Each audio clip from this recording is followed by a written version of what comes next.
우리 함께 은혜 받을 말씀은 신약성경 324쪽 골로새서 1장 3절에서 6절입니다.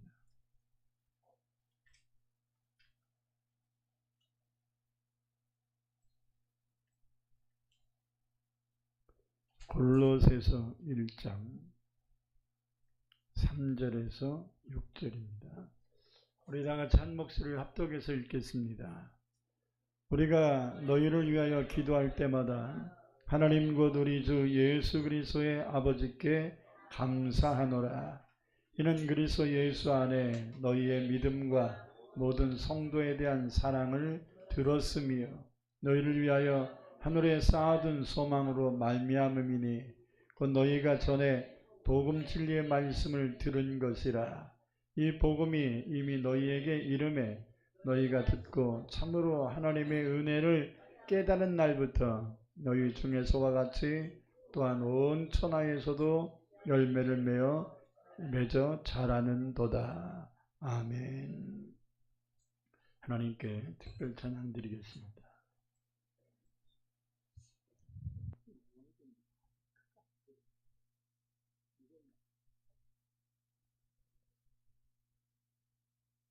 스피커 연결이 안 돼.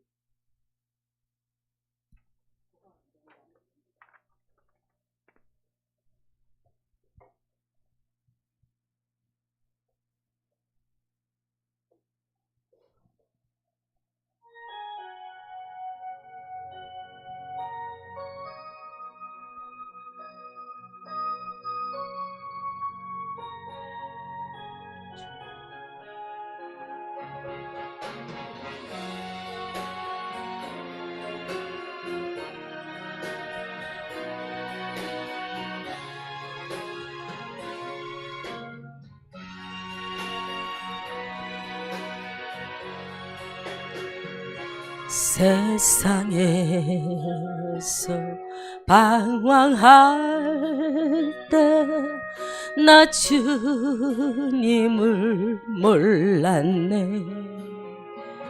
내 맘대로 고집하며 온갖 죄를 저질렀네. 예수여 이제 너 용서받을 수 있나요?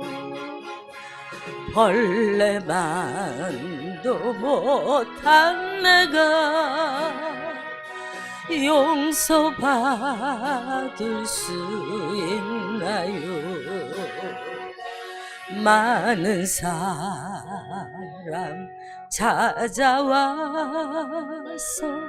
나의 친구가 되어도 병든 몸과 상한 마음 위로받지 못했다고. 예수여 이 죄인을 불쌍히 여겨주소서. 의지할 것 없는 이 몸 위로받기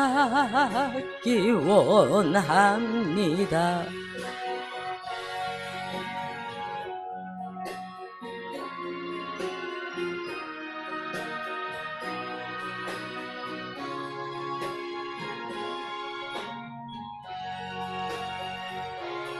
이 죄인의 애통함을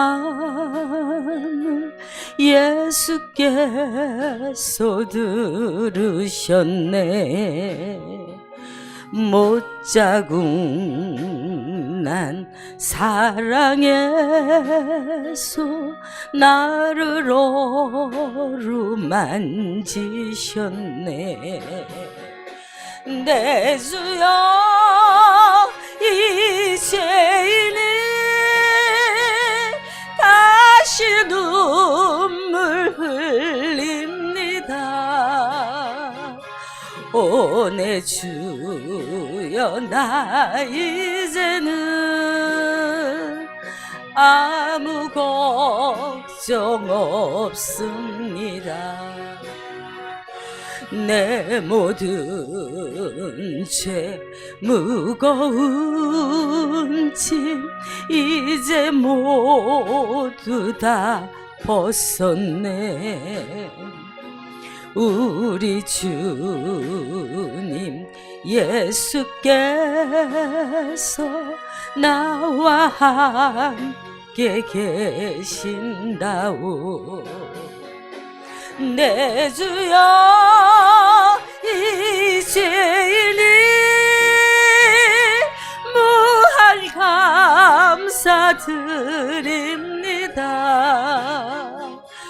나의 몸과 영혼까지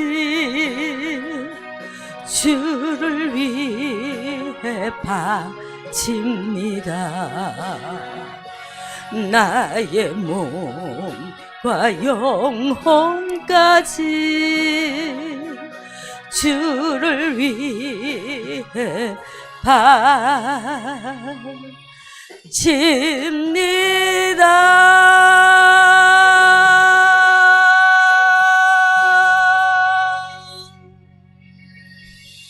아멘. 사랑의 주님, 이 시간 주님께 우리의 몸과 마음과 정성을 들여 예배하게 하시고 이 시간 주의 종을 통하여 주시는 귀한 말씀을 듣기를 원합니다. 세상까지 가득 차서 주의 말씀 담을 수 있는 그릇이 없는 연약한 자들, 어리석은 자들 되지 않게 하시고 우리의 생각과 마음을 다 청소하시고 깨끗게 하시고 정결케 하셔서 우리의 마음속에 생명의 말씀이 가득 채워질 수 있도록 충만케 하옵소서.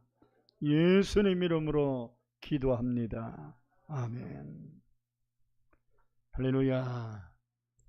어저께 은혜 가운데 이렇게 성전 이전 예배를 드리게 되어서 정말 감사합니다. 수고하신 모든 성도님들께 진심으로 감사를 드립니다. 말로만의 감사가 아니라 진정된 감사가 하나님께 드려져야 합니다. 12월 한 달은 감사의 달입니다.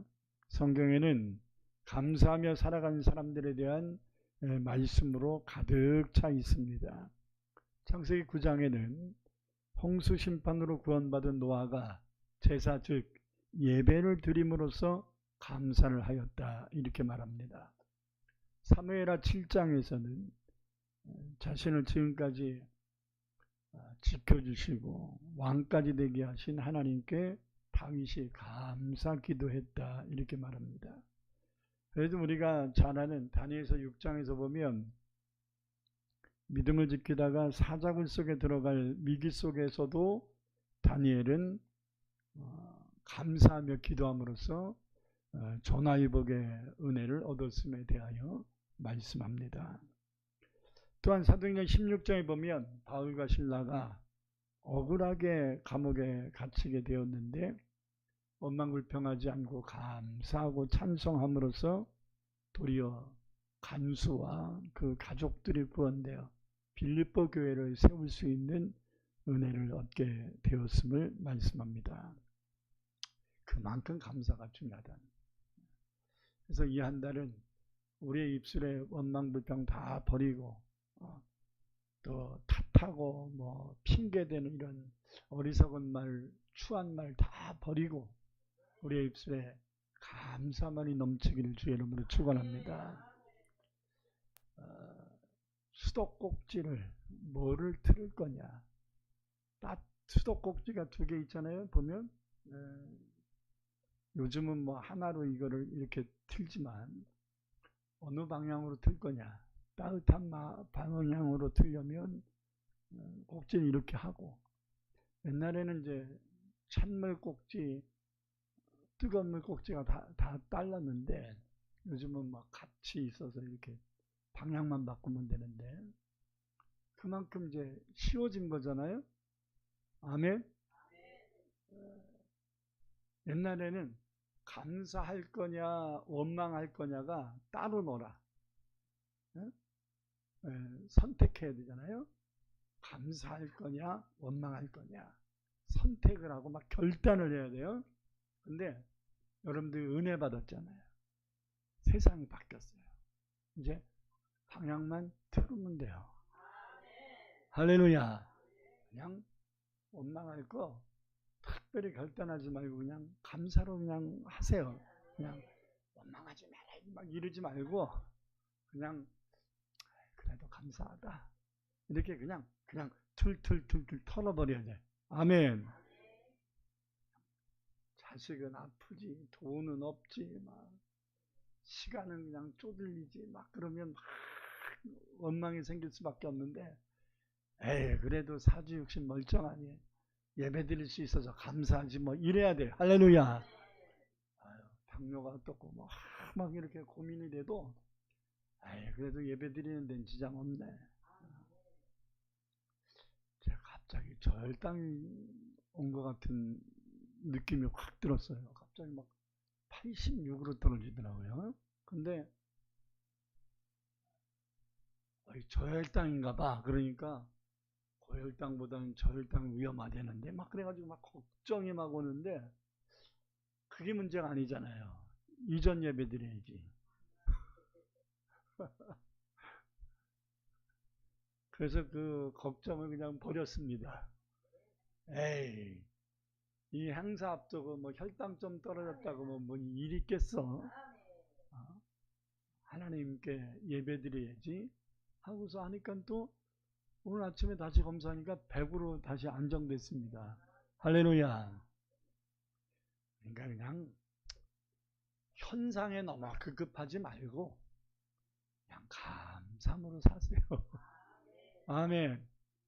오늘 아침에 아무것도 안 먹고 그냥 빈속에 혈당 검사인데 100 나왔으면 정상 아닙니까? 그러니까 하나님께 그냥 너무 과도하게 분석하지 말고 의사도 아닌데 뭘 그렇게 분석을 합니까? 어? 교수도 아닌데 뭐가 그렇게 따집니까? 따질 사람들이랑 따지는 거고 여러분들은 그냥 감사함으로 살아가세요. 생로병사의 문제는 인간이 늘 겪는 일들이에요. 아멘? 왜 나만 여러분만 병 걸린 거야? 나도 병 걸렸는데 뭐 여러분만 힘들고 다 힘들어. 우리 어저께 행사도 정말로 뭐 헌금 얘기해서 죄송하지만 와서 헌금 드린 사람의 액수가 반이고요.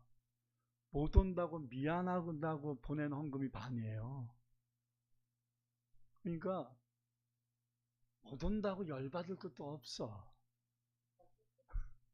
여러분 자식들 결혼할 때 와서 밥값 내고 막 다 하고서 해봤자 거기서 거기에 그냥 안 오고 그냥 축의금 보내줘도 그냥 감사하다 해야 돼 그냥. 할렐루야. 그렇게 살면 되는 거지 뭐 이렇게 안 오면 어떡하나 막 그냥 전전긍긍하고 발 동동동동 물론 그럴 필요 없습니다. 그냥 하나님께 맡기고 쓸 만큼은 주실 것이다. 할렐루야.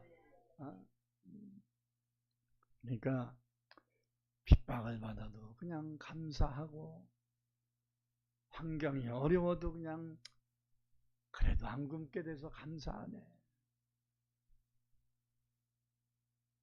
우리 둘째 외삼촌이 어저께 올라오셨는데 뭔 소리를 들으셨는지 쌀을 갖고 오셨어요. 그래서 아니 왜 쌀을 갖고 오셨대요 했더니 목사님 어머니가 그렇게 어렵습니까? 왜 정부에서 주는 쌀을 먹습니까? 나랏미를. 요즘은 뭐 나랏미가 옛날보다 좋아지긴 했습니다만은. 그래서 글쎄요. 제가 사드린 게 아니고 국가에서 그냥 줬나 보죠. 그러니까 쌀 있어요. 그러니까 우리 어머니가 어떨 때에 나랏미 있다 그러셨나 봐요. 그러니까 왜 우리 누님이 노년에 나랏미를 먹고 사냐고 그러면서 쌀을 들고 아이, 그렇지 않습니다. 그랬더니 와봤더니 안 그러네. 걱정을 하고 오셨더라고. 내가 속으로 걱정도 팔자다. 응? 당신이 왜 걱정에 아들, 딸이 있는데. 그렇지 않습니까?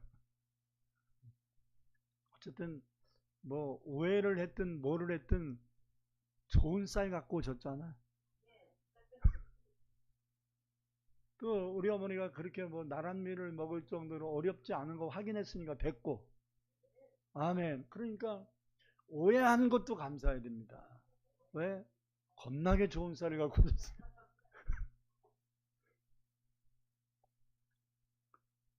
그리고 진짜 뭐 어려워서 그래, 어렵다고 생각해서 그런지는 모르도 뭐 김장거리까지 다 싸갖고 오셔갖고 그것도 다 다듬어갖고. 그러니까 우리 문건사님만 좋게 생겼습니다.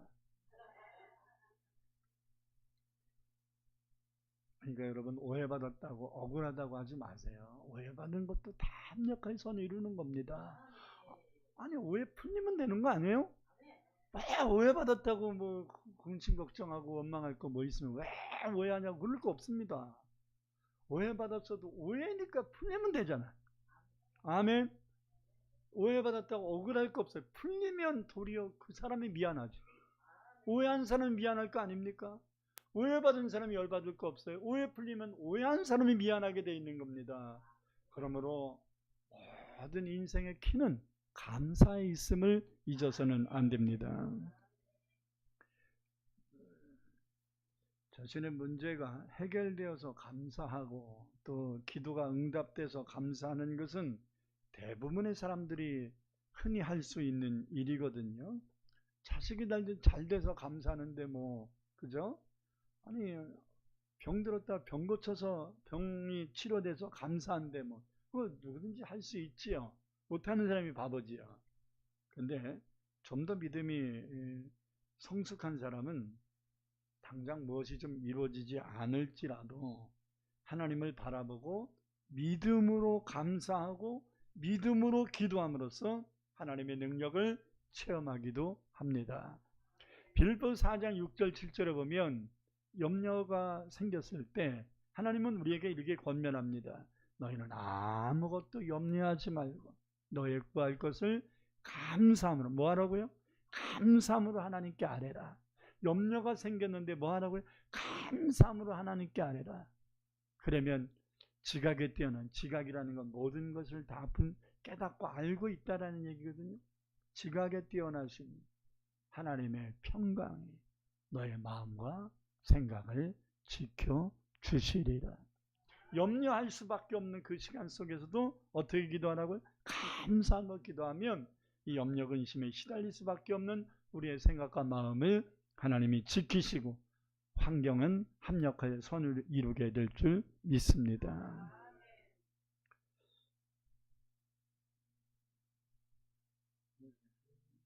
그런데 정말 힘든 게 뭐냐면 나는 응답을 받았는데 같이 기도해서 응답을 못 받았는데 옆에서 같이 예배 드렸던 사람이 응답을 받는 거예요.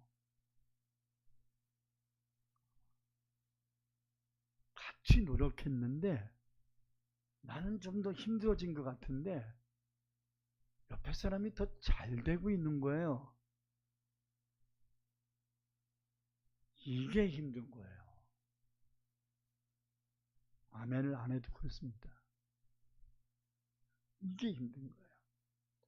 남 잘 되는 꼴 보는 게 힘든 거예요. 나는 힘들어 죽겠는데 남 잘 된다는 얘기 듣는 게 소가리가 생기는 거예요.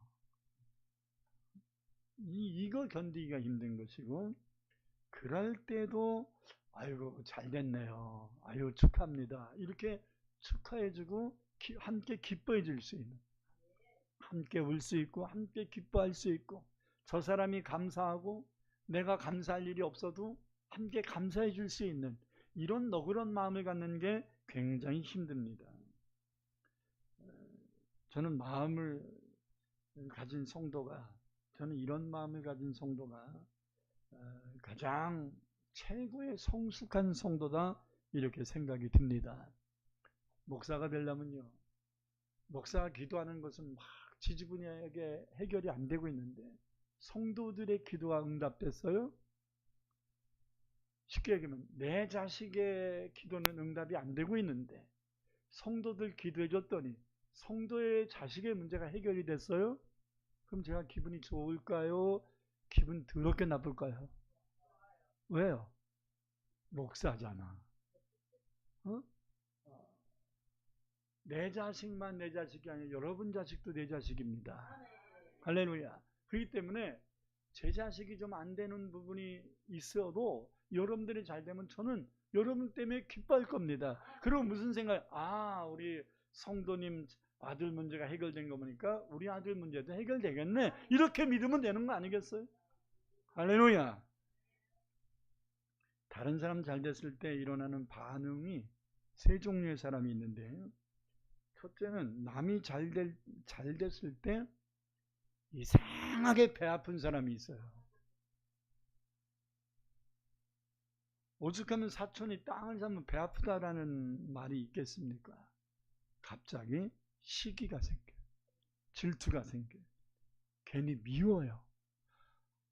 아벨이 하나님께 그 제사가 예물이 연납되고 가인이 드린 거는 연납이 안 됐어. 그러니까 열받았어. 그 동생을 돌로 쳐 죽이기까지 하나요. 이 시기라는 게 보통 심각한 문제가 아닙니다. 그러니까 다른 사람 잘 됐을 때 배 아픈 사람, 이거 진짜 병입니다. 설사하는 걸로 안 끝납니다. 이거 고쳐야 돼요. 반드시 고쳐야 돼요. 그냥 입만 열면 아유 하나님도 너무하시지, 저 집은 잘 되는데 왜 우리 집은 이 모양 이 꼴이래, 아유 미치겠네 죽겠네 아주 그냥. 이게 그냥 18번이 줄줄줄줄 이거 고쳐야 돼요. 할렐루야. 이 시기, 질투, 미움, 속상해하고 누구 잘됐다 그러면 괜히 밤잠 못 자고, 그러고서 잘됐다 그러면 하나님 은혜 감사하다고 이렇게 하면 거기다 꼭 초를 치죠. 아유 집사님 그런 건 좀 지나봐야 합니다. 그 얘기 속에는 담겨있는 뜻이 뭐예요? 지나가면 안 될 수도 있다 이 얘기지. 사람 끝까지 가봐야 한다는 거예요. 어? 그렇게 초치지 마세요. 옆에 있는 분들에게 부탁, 제발 부탁인데 초치지 마세요. 진짜.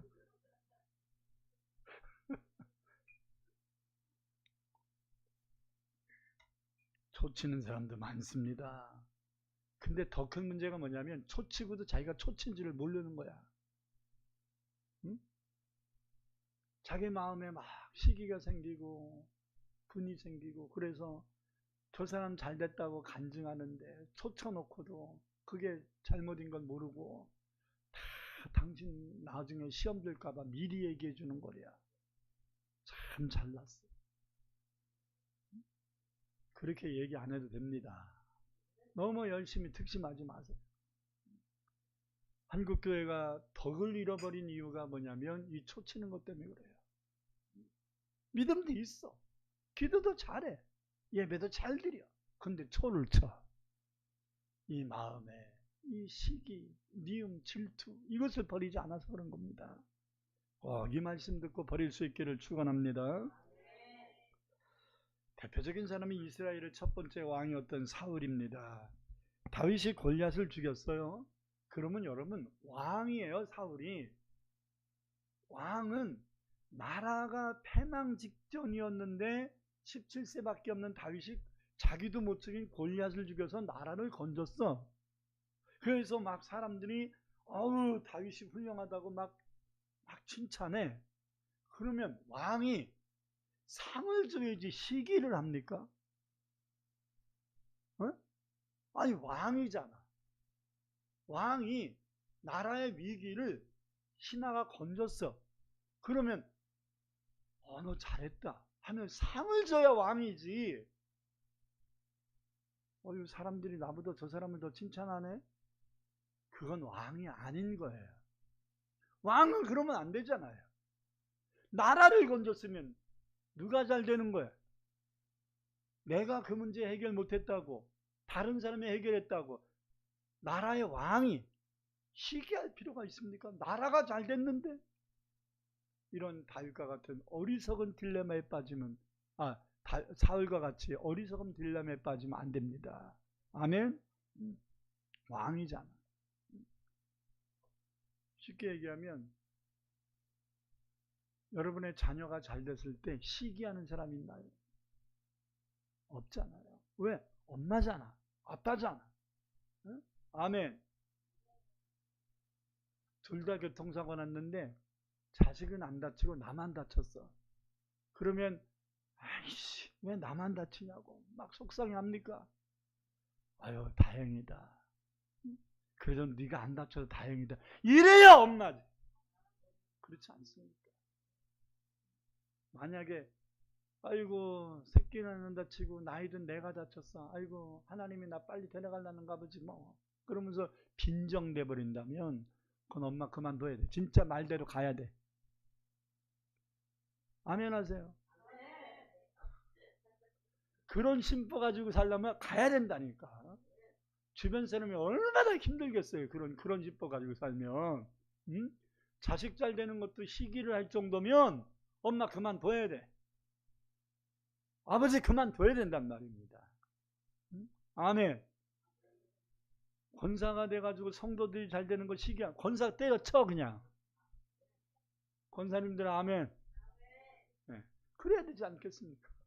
성도가 잘 되는데 목사가 시험, 이건 때려쳐야 돼. 자기들보다도 내 얘기하니까 더 아멘을 크게 하네.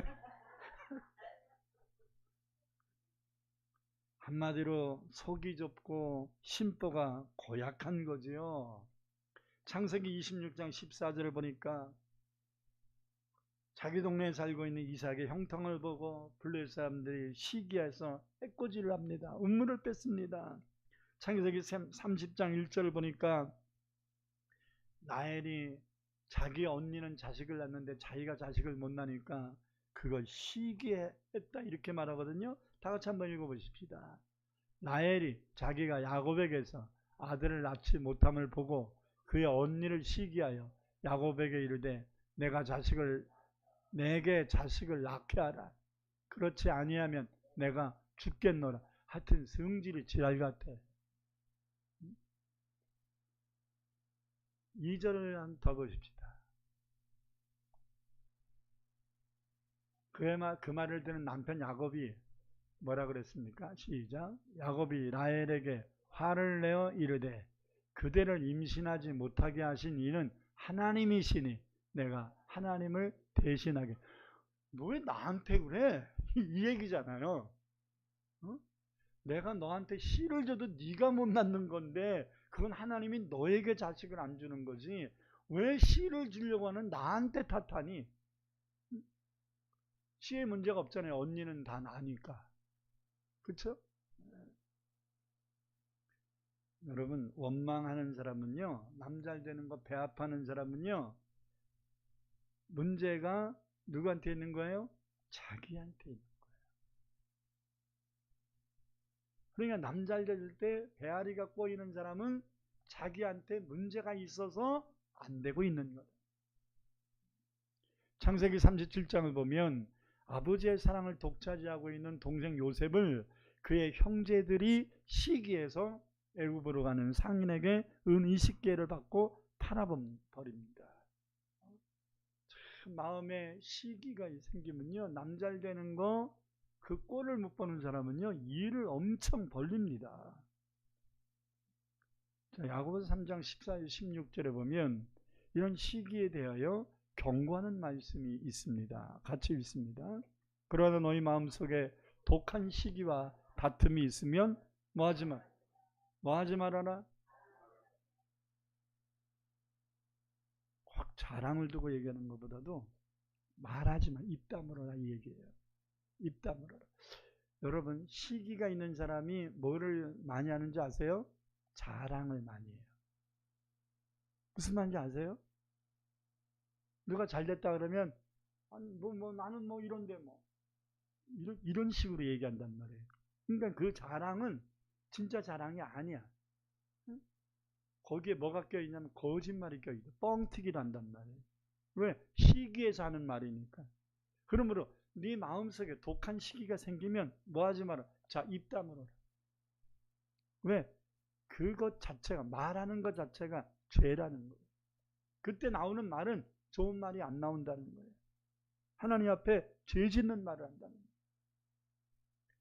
자, 자랑하지 말라 한 다음에 그 다음에 무슨 말이? 진리를, 14절. 진리를 거슬러 거짓말하지 말라. 자, 자랑하다 보면 뭐가 들어간다고요? 거짓말이 들어간단 말이에요. 이게 성경이 그렇게 얘기하죠. 자, 15절. 이러한 지혜는 위로부터 내려온 게 아니다. 땅 위의 꽃이요, 땅에 있는 것이요, 정욕적인 것이요, 귀신, 마귀가 주는 거다. 아멘. 16절. 시가 다툼이 있는 것은 뭐가 있어요? 혼란과 모든 악한 일들이 존재한다. 이렇게 말합니다. 그러므로 마음의 시기를 반드시 버리실 수 있길 바랍니다. 둘째, 어떤 사람이 있냐면 남 잘 되는 거에 대해서 무관심한 사람들이 있어요. 잘 됐다. 그래? 그냥 남의 얘기만 듣는 거야. 그냥. 왜? 나랑 관련이 없으니까. 나랑 강 건너 불구경 하는 거야. 이기적인 생각을 가진 사람들은요, 다른 사람 잘 되는 것 보면 별 관심 갖지 않아요. 왜? 자기밖에 모르니까. 자기 일이 아니기 때문입니다. 이것은 말세의 대표적인 현상이라고 볼 수 있습니다. 말세가 되면 자기만을 사랑하는 에고이즘에 빠지게 될 거다. 이 극단적 이기심이거든요. 다른 사람의 일에 대하여 관심 갖지 않는 거예요. 이게 아파트 문화의 전형적인 모습이에요. 옆집에 강도가 들었대. 그러면 옛날 같았으면 혀를 차면서 어이구 어떡한데 뭐 다치지 않으셨나요? 하면서 이게 강도 만난 집을 우려하는 말을 하잖아요. 근데 요즘은 그런 말을 안 해요. 강도 들었대. 아이고 문단속 잘해야 되겠네. 자기 집 문단속 잘해야 되겠다는 생각하잖아요. 이게 이기적인 이게 아파트 문화의 전형적 모습. 옆집이 불행을 당하고 어려움 관심 없어. 내 집에 문제 안 생기게 방어하는 쪽으로 가는 거예요. 이래가지고 어떻게 전도가 되겠습니까?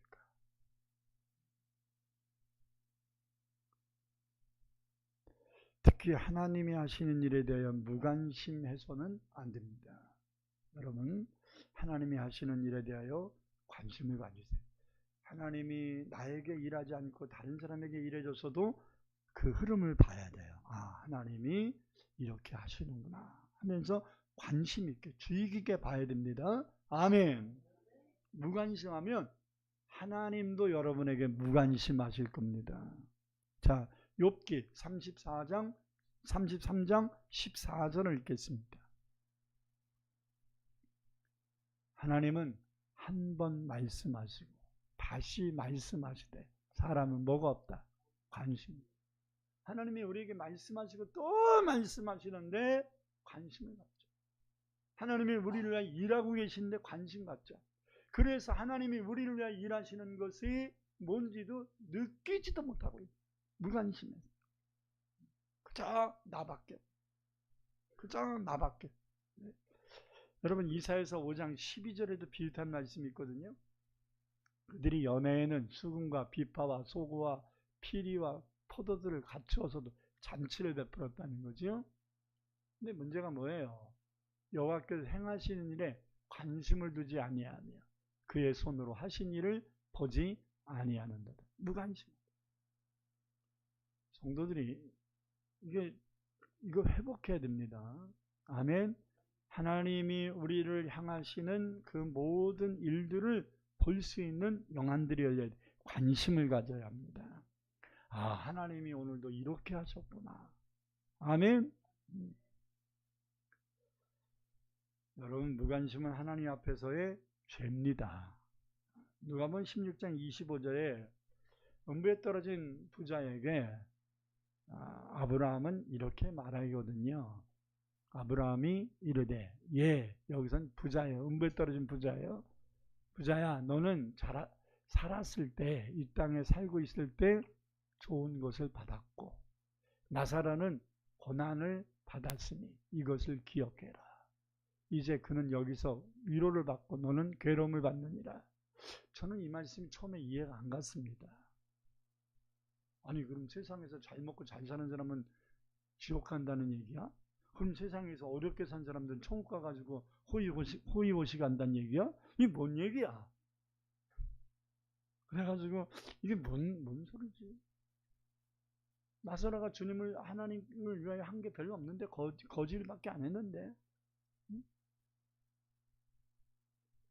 그래서 이 말씀을 연구하고 분석하게 됐습니다.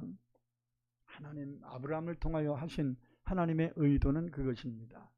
하나님께서 부자에게 충분한 은혜와 물질적인 복을 주셨는데 먹고 마시고 즐기는 것에만 급급하고 자기 대문간에 있는 거지 나사로에게는 관심을 갖지 않은, 다시 말해서 하나님이 은혜도 주셨고 하나님이 물질도 주셨고 하나님이 권세도 주셨는데 자기의 대문간에 있는 그 어려운 사람에게는 무관심한 것에 대하여 하나님은 징책하신 거예요. 자, 그러면 거지에게 무관심한 것만 가지고 징책하셨겠, 그래 지옥 갔겠는? 아니지요. 더 중요한 문제가 뭐예요? 하나님이 이것을 주셨다라는 것을 인식하지 않고 이게 자기의 노력이 자기가 얻은 것이라고 떵떵거렸다는 거예요. 자랑했다는 거예요. 하나님의 은혜를 기억하지 않고 하나님이 자기를 위하여 베풀어 주신 그 은혜에 대하여 뭐 했다는 걸? 무관심했다는, 관심 안 가졌다는, 그거에 대한 징계예요.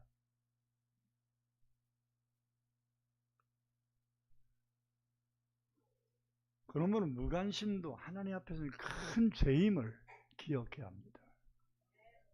이거 생각하지 않으면 여러분 믿음 다 까먹을 겁니다. 하나님이 하시는 흐름을 타야 돼요. 제가 요즘 아주 재미붙은 것 중에 하나가 뭐냐면 하나님이 이렇게 하시는구나 라는 것을 깨닫는 재미가 있어요. 할렐루야.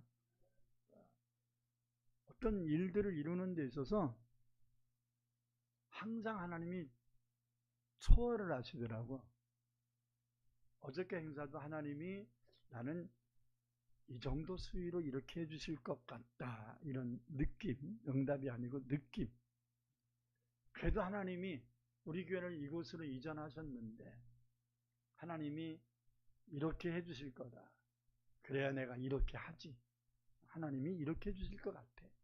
그래서 재정집사가 사모에게 하나님이 이번 이전 예배를 최소한 이렇게는 해주실 거야, 이렇게 얘기했어요. 그랬더니 그 정도가 아니더라고. 훨씬 초월했어. 할렐루야.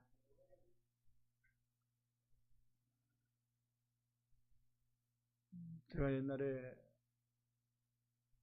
제 아들이 총신대로 입학했을 때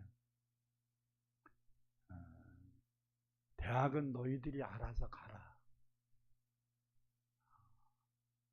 아빠도 부모 의지하지 않고 공부를 했고 할아버지도 나이 들어 신학을 하실 때 하나님께 응답받아서 학비대 주는 분들이 다 있었다.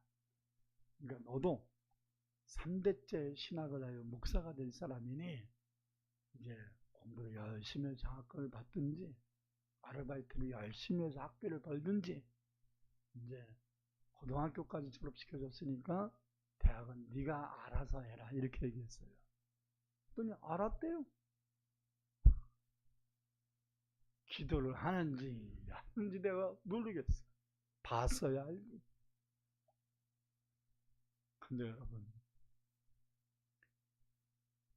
입학금을 내야 될 그 종료 시간이 2주 정도 남았는데 이 자식이 천하태평이네. 나만 그냥 넉넉히 있는 게 아니라 얘도 넉넉히 있어. 그래서 겁이 벌써 나더라고요. 내가 주변 사람들한테 우리 아들이 총신대 갔습니다, 이렇게 얘기해놨는데 학비 없어서 못 들어갔다 그러면 나 이거 하나님 영광 가리고 내 보통 창피한 게 아닌 것 같아. 그래가지고 너 기도하고 있냐 그랬더니 기도는 하지요. 어떻게 좀 응답 받았냐? 하나님이 알아서 하시겠죠. 이게 믿음이 좋은 건가? 그래가지고 그때 제가 목사잖아. 목사 입에서 뭐라고 나오냐면 야 임마 하나님이 알아서 하시길. 그러니까 열심히 기도해. 그렇게 넉넉히 있으면 어떡하냐. 하나님이 저를 부르셨으면 하나님이 주시겠죠 뭐. 이러더라고요. 진짜더라고. 내가 신방을 하고 있는데 제가 그때 부흥회를 자주 다녔던 천문기동 원장님한테 전화가 온 거예요. 그래서 신방 기간이었기 때문에 제가 신방 중이니까 신방 마치고 전화드리겠습니다. 그리고서 신방 마친 다음에 전화를 했더니 대뜸 뭐라 그러냐면 목사님 영찬이 입학금 됐습니까? 그래서 왜요? 됐어요 안 됐어요? 그래 잘 모르겠습니다. 지가 하나님이 알아서 해주신다니까 뭐 나도 그냥 맡겼습니다 그랬어요. 그랬더니 그래서 그런지 내가 어젯밤에 잠을 못 자고 머릿속에 그냥 이분이 은사가 있으니까 머릿속에 무슨 생각, 영찬이가 입학금이 준비됐을까 안 됐을까 그러므로 잠을 못 잤다는 거야. 그러더니 안 됐죠? 예, 아직은 안 됐습니다. 빨리 온라인 번호 보내세요. 그래서 아니 왜 남의 아들 학비 걱정을 원장님이 하십니까? 냅두세요. 하나님이 알아서 하신대잖아요. 왜 그랬어요? 그랬더니 그 원장 그러니까 하나님이 나를 시키시는 거 아닙니까? 그러니 진짜 입학금을 100%를 보내주더라고요. 근데 학교 적응하는 시간이 있었는지 2학기 등록을 해야 되는데 또 학비가 없어. 장학금도 안 나오고.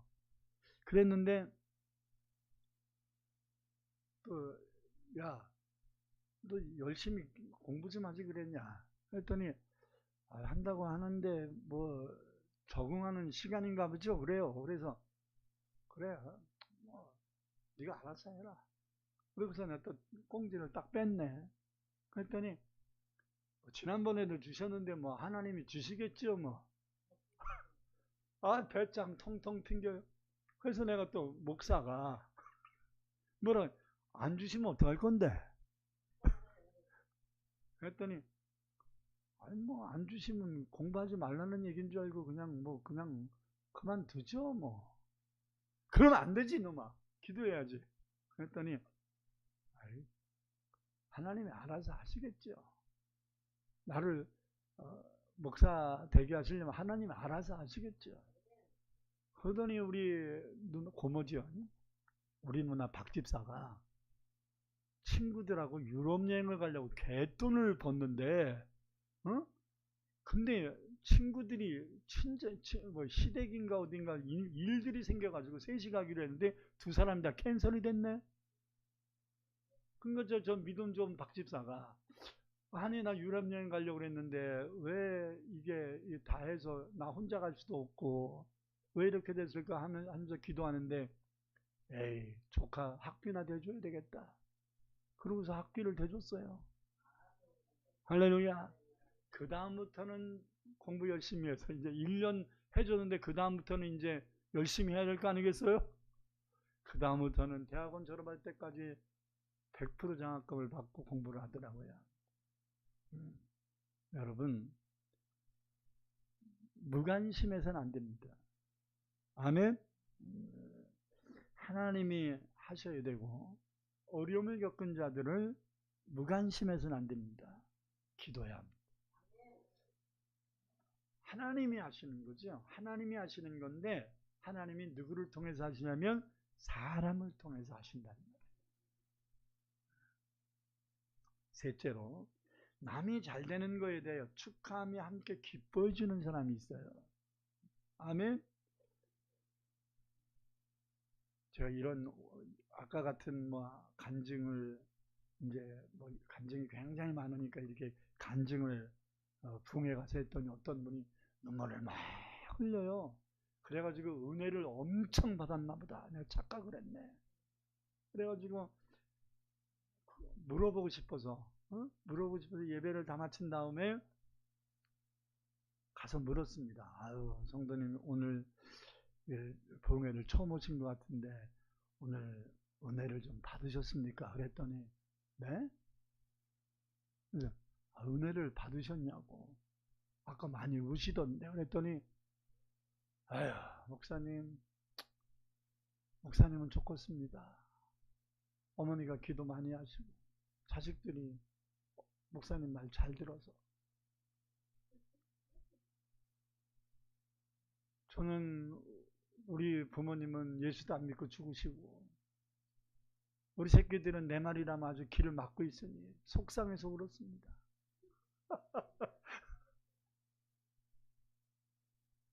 여러분, 남 잘 됐을 때 축하해 준다는 거 쉽지가 않아. 응? 근데 여러분들이 정말 남 잘 됐을 때 함께 기뻐하고 축하해 줄 수 있는 사람이 된다면, 여러분, 이런 사람은요, 믿음이 없어도 인격적인 사람이거든요. 덕스러운 사람이에요. 이런 사람이 믿음이 있다면 성숙한 성도라고 할 수 있지요. 더 나아가서 이런 사람들은 하나님께도 감사를 잘 할 수 있는 사람이에요. 오늘 본문에 나오는 바울이 이런 사람이거든요. 사도 바울은 서신서 곳곳에 성도들에 대하여 하나님께 내가 잘 돼서, 내 문제 해결돼서 감사한다라는 말씀이 거의 없어. 성도들이 잘 돼서 감사한다는 말씀만 수두룩해요. 너무 많은데 제가 한 5가지만 뽑아봤습니다. 로마서 1장 8절 보겠습니다. 먼저 내가 예수 그리스도로 말미암아 너희 모든 사람에 관하여 내 하나님께 감사함은 너희 믿음이 온 세상에 전파됨이로다. 로마 성도들을 향하여 하나님께 감사한 이유는 너희 믿음이 온 세상에 전파됐기 때문이다. 고린도전서 1장 4절 읽겠습니다. 고린도 교회도 비슷한 말하죠. 그리스도 예수 안에서 너희에게 주신 하나님의 은혜로 말미암아 내가 누구 때문에? 너희를 위하여 항상 하나님께 감사한다. 아멘. 또 계속 이는 너희가 그 안에서 모든 일 곧 모든 언변과 모든 지식의 풍족함으로 그리스도의 증거가 너희 중에 견고하게 되어 너희가 모든 은사의 부족함이 없이 우리 주 예수 그리스도의 나타나심을 기다립니다. 자기 얘기 나와요? 안 나와요? 안 나오죠. 참 성도들 잘 된 것 때문에 하나님께 온전히 감사한다. 항상 감사한다. 이렇게 얘기하잖아요. 빌립보서 1장 3절에 5절 봅시다. 내가 너희를 생각할 때마다 나의 하나님께 감사하며 간구할 때마다 너희 무리를 위하여 기쁨으로 항상 간구함은 너희가 첫날부터 이제까지 복음을 위한 일에 참여하고 있기 때문이라. 할렐루야. 조금 더 보십시다. 데살로니가서 1장 2절에서 4절. 우리가 너희 모두로 말미암아 항상 하나님께 감사하며 기도할 때 너희를 기억함은 우리의 믿음의 역사와 사랑의 수고와 우리 주 예수 그리스도에 대한 소망의 인내를 우리 하나님 아버지 앞에서 끊임없이 기억함이니 하나님의 사랑하심을 받은 형제들아 너희를 택하심을 아노라. 아멘. 하나 더 읽어보시다. 빌레몬서 1장 4절에서 6절. 내가 항상 내 하나님께 감사하고 기도할 때 너를 말함은 주 예수와 및 모든 성도에 대한 내 사랑과 믿음이 있음을 들음이니 이로써 내 믿음의 교제가 우리 가운데 있는 선을 알게 하고 그리스도께 이르도록 역사하느니라. 조금 더 보십시다. 디모데후서 1장 3절에 5절도 보십시다. 내가 밤낮 간구하는 가운데 쉬지 않고 너를 생각하여 청결한 양심으로 조상적부터 섬겨오는 하나님께 감사하고 내 눈물을 생각하여 너 보기를 원하면 내 기쁨이 가득하게 하려 합니다. 여러분 이러한 마음이 좀 있어요. 이러한 마음이 하나만 더 보십시다. 오늘 본문인 골로새서 1장 3절에서 6절. 우리가 너희를 위하여 기도할 때마다 하나님 곧 우리 주 예수 그리스도의 아버지께 감사하노라. 이는 그리스도 예수 안에 너희의 믿음과 모든 성도에 대한 사랑을 들었으며 너희를 위하여 하늘에 쌓아둔 소망으로 말미암으니 곧 너희가 전에 복음의 진리의 말씀을 들은 것이라.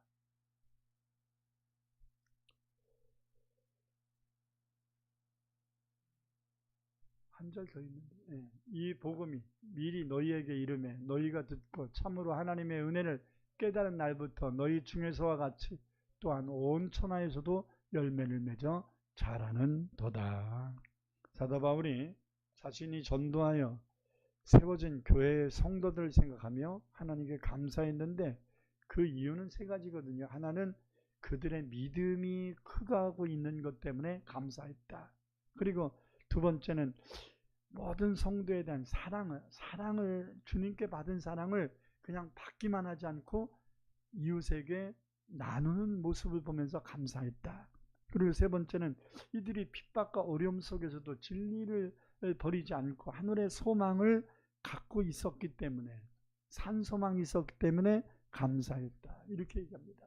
믿음, 소망, 사랑 때문에 감사했다는 거죠. 아멘. 문제 해결받아서 감사했다는 게 없잖아요. 여러분, 진정한 감사는 본질적인 감사가 돼야 돼요. 할렐루야. 그러니까 이런 본질을 얘기하세요.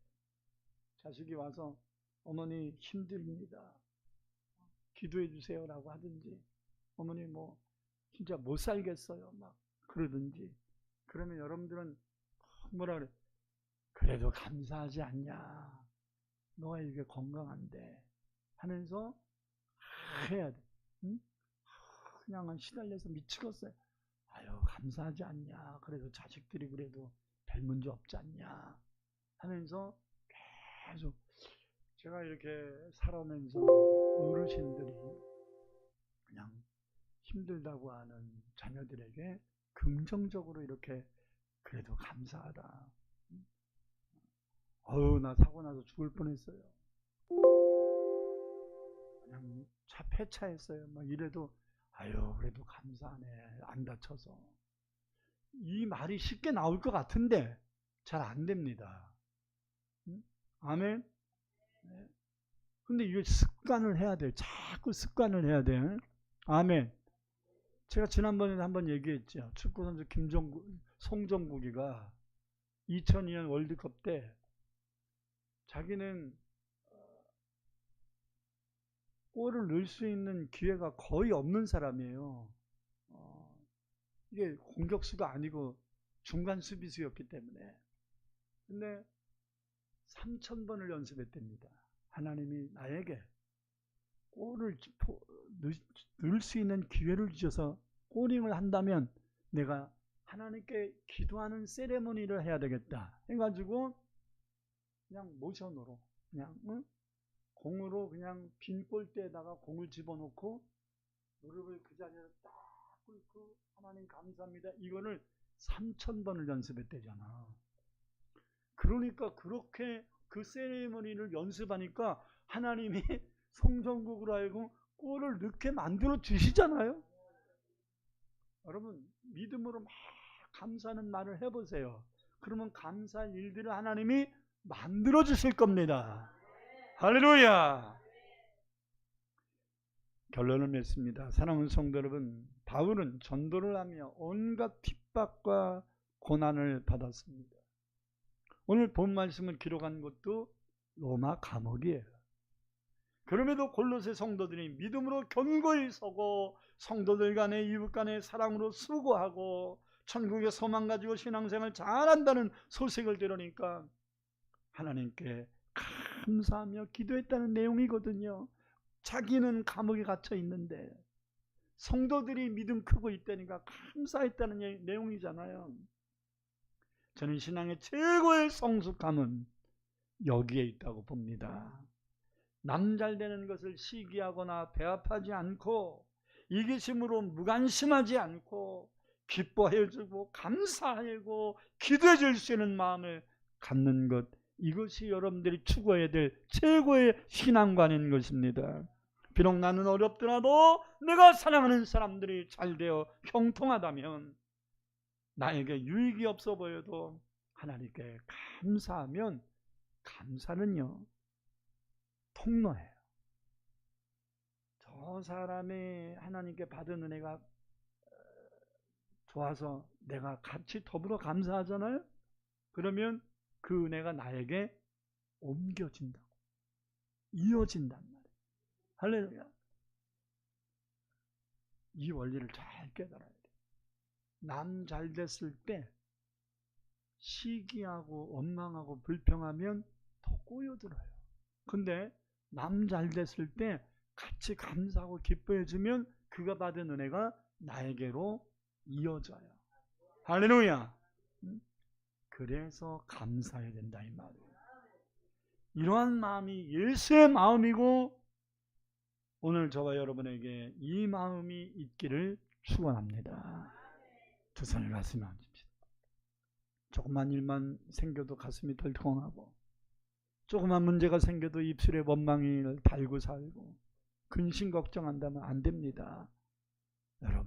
여러분의 마음이 하나님이신 평강이 있기를 원합니다. 하나님, 내 마음에 평안함을 주시고 내 마음에 감사를 주시고, 다른 성도들이 잘 됐을 때 더불어 감사할 수 있도록 하나님, 그래야 하나님이 나에게도 은혜를 주시지 않으시겠습니까? 하나님, 내 마음에 감사를 잃어버리는 자 되지 않게 하소서. 통성으로 기도합니다. 주여, 할렐루야. 귀한 주님의 말씀을 듣게 하시니 감사합니다. 하나님께 감사하는 자가 되게 하소서. 내 인생이 잘된 나의 내 마음이 대하는 거에서 아버지 하나님, 시기하고 질투하고 속상해하고 하나님 원망하고 불평하고 탓하는 것이 아니라, 하나님 무관심하여서 감사하는 것이 아니라, 하나님 이기적인 생각으로 아버지 그끝까지 삶을 사는 것이 아니라, 나를 잘 됐을 때 축하해주고 기뻐해주고 하나님께 감사할 수 있는 마음과 같은 믿음 될 수 있도록 인도하여 주옵소서. 오늘 이 말씀을 듣는 사랑하는 성도의 마음속에 사흘과 같은 신기심을 버리지 않고 나흘과 감사의 마음이 충만케 하옵소서. 충만케 하옵소서. 충만케 하옵소서. 우리 마음속에 감사가 흔들리게 하소서. 우리 입술이 바뀌어지게 하소서. 말이 바뀌어지게 하소서. 생각이 바뀌어지게 하소서. 수고가 없지 않냐고 감사하는 입술로 변화되게 하소서. 우리가 감사하며 기도한 대로 이루어지게 하옵소서. 너희는 아무것도 염려하지 말고 너의 구할 것을 감사함으로 하나님께 아뢰라.